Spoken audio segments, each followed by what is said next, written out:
Now, the reason why we could have done our presentation individually, however, our Pacific Islanders stick together. And because our islands are not farther apart from each other, we pull ourselves wherever we go. We are brothers and sisters. So here, for the Pacifica group, they will each represent, say their greetings in their mother tongue, and then they also present their cultural presentation. So give it up for our Pacifica group, everyone!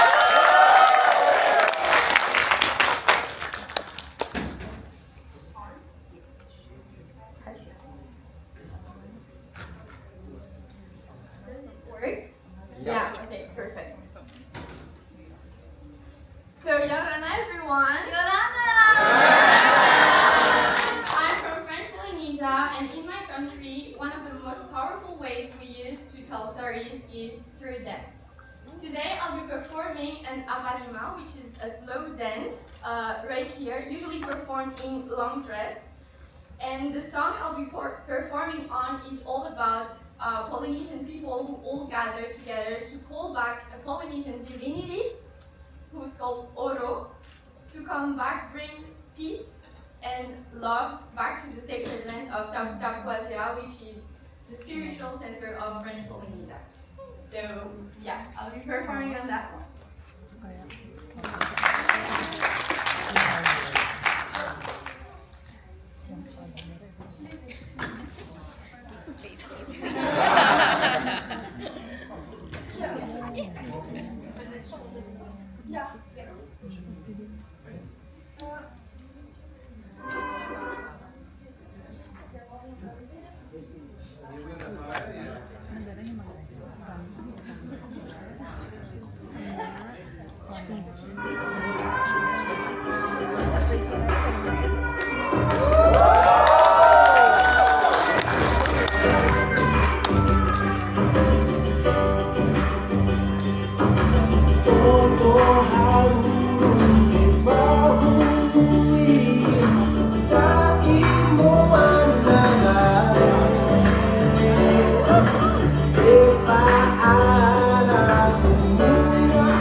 Yeah.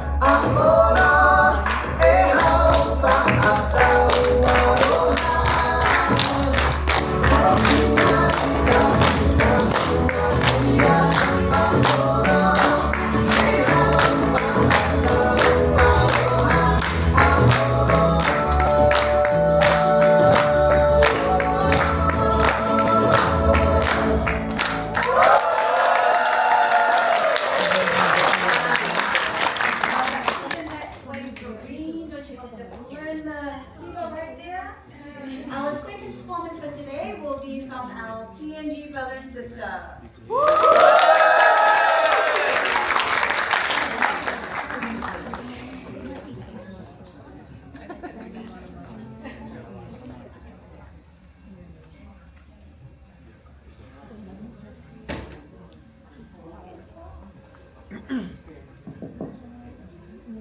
Hello, Gita.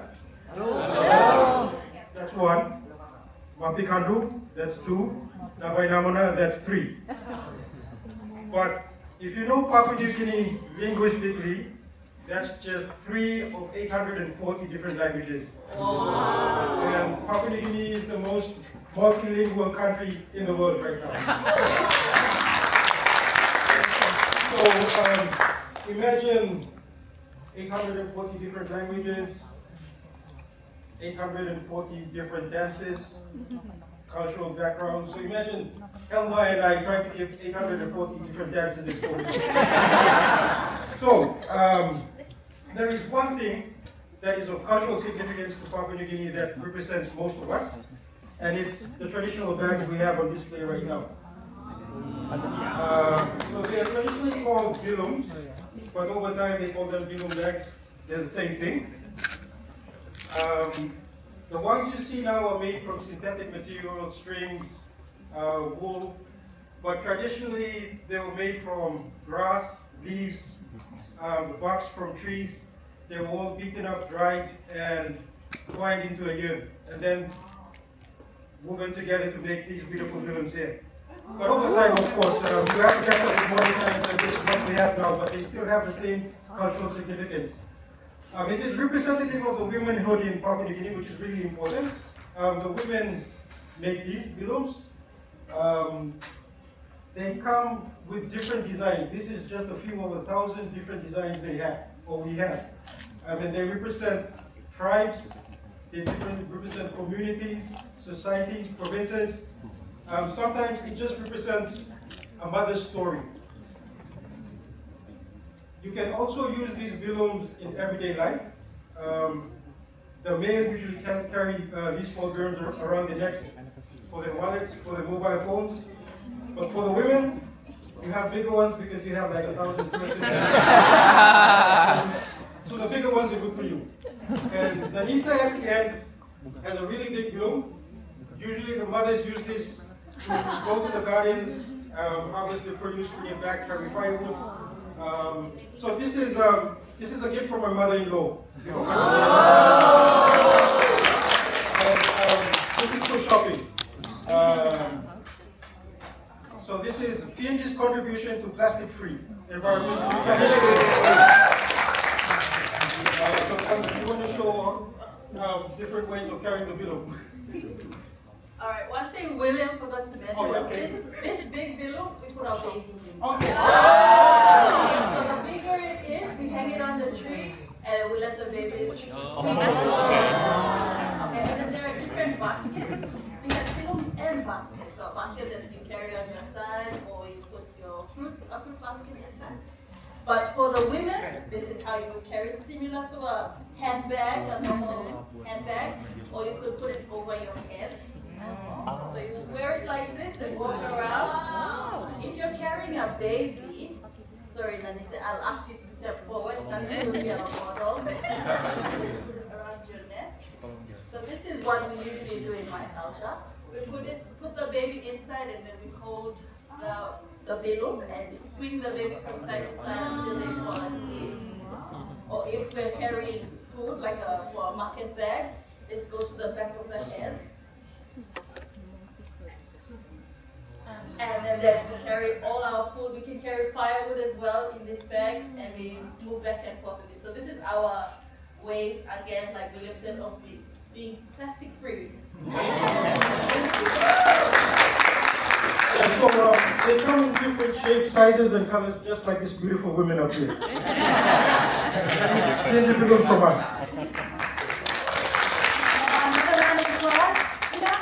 During our first week, they say one of our announcers says that don't buy because there might be leaks. Leaks is unnecessary things that you want to buy that's not needed. Yeah. This is not a leak. Yeah. So please buy from our PNG sister and brother. So our second, our next culture presentation is from our Solomon Islands.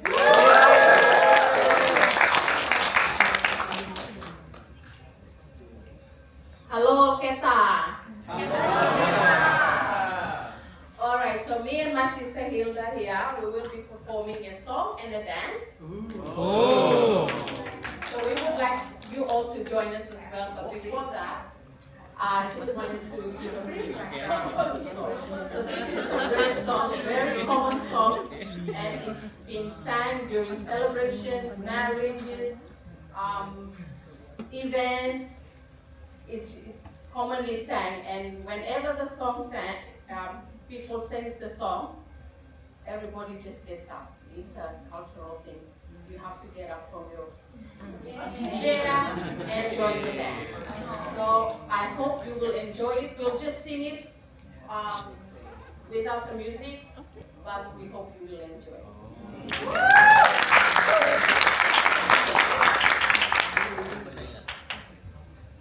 Bilikiki, 1, 2, 3.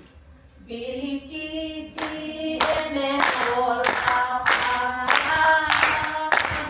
eres pasuka tapo apa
Sorry, I won't perform a dance today, but I will talk a bit about my culture.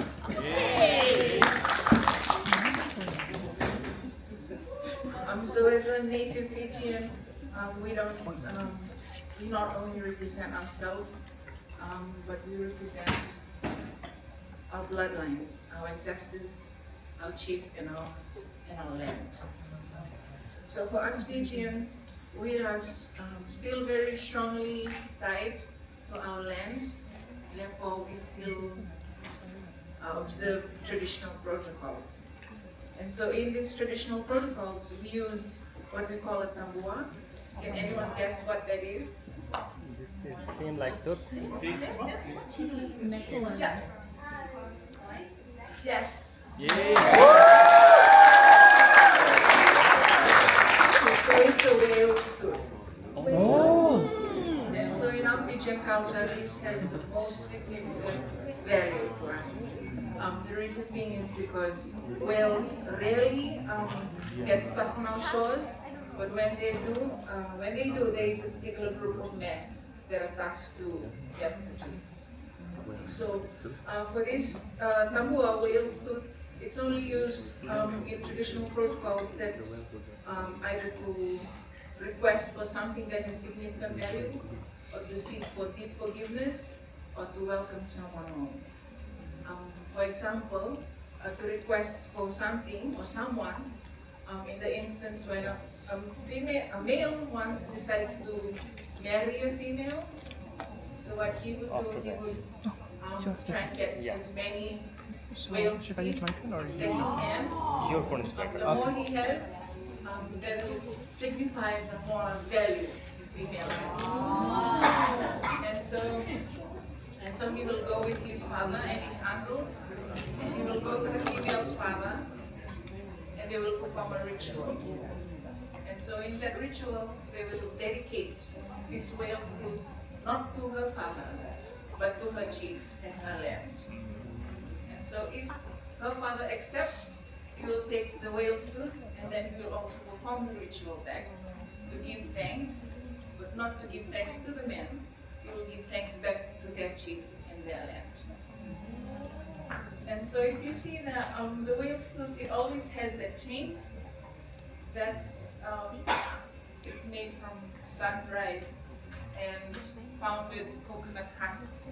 That's the same material that I am wearing today.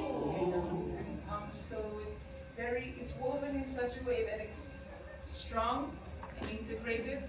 I mean, it symbolizes the interconnectedness we have in our clans, in our villages, that it ties us all back to our land. Thank you.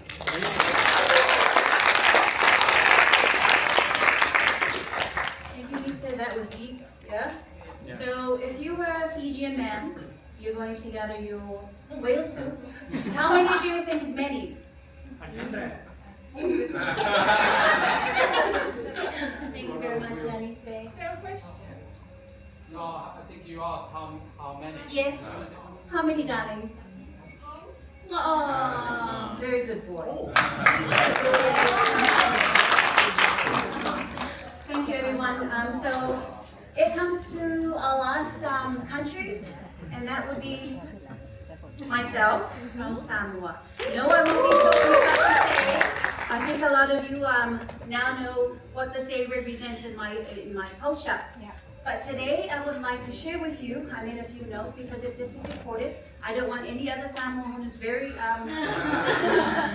think that I'm telling you guys a lie. But what I want to share with you today is a very sacred tradition of ours and a very treasured tradition.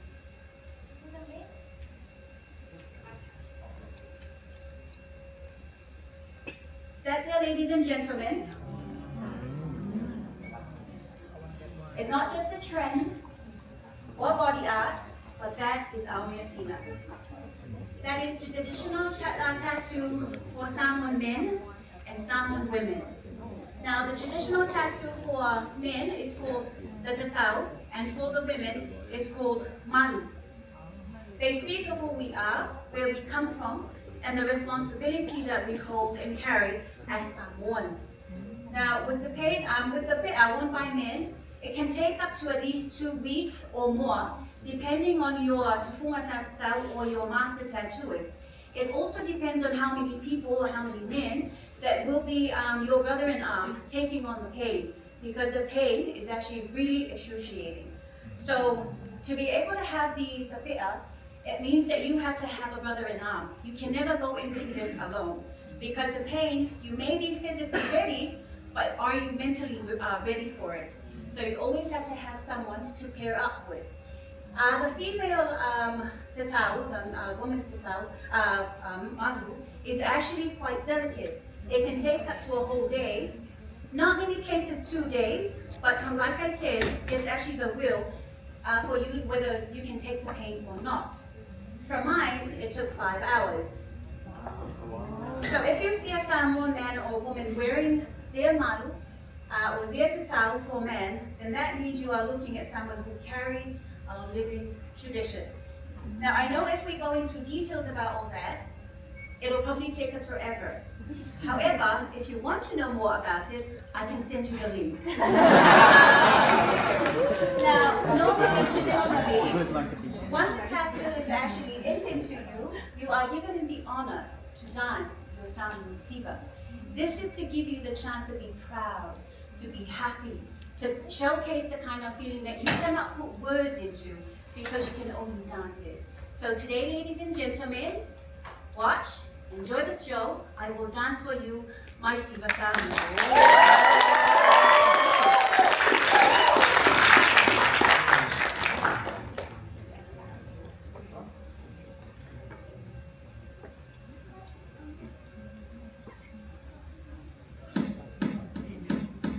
Ole tawalina.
Cultural representation.